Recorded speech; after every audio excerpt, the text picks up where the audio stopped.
right, Math 1, final benchmark, number 13. A student correctly rotates rectangle MNPQ 180 degrees counterclockwise about the origin to form rectangle M prime, N prime, P prime, and Q prime. Which graph represents this scenario? All right, so the first one, if you look at the first rectangle, MNQP here, it looks like it's been reflected across the x-axis. So that's not what it told us to do. It told us to rotate 180 degrees counterclockwise. So we can eliminate A part.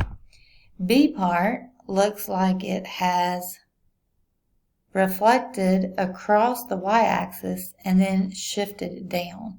So that one also has not been rotated. All right, number C. So you're going to rotate here 180 degrees. So that means that this will go upside down and come around. So this one will be the correct answer for the rotation.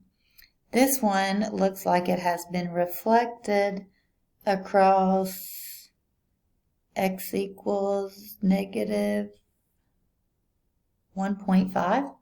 So that is a reflection as well. So the correct answer for number 13 is C.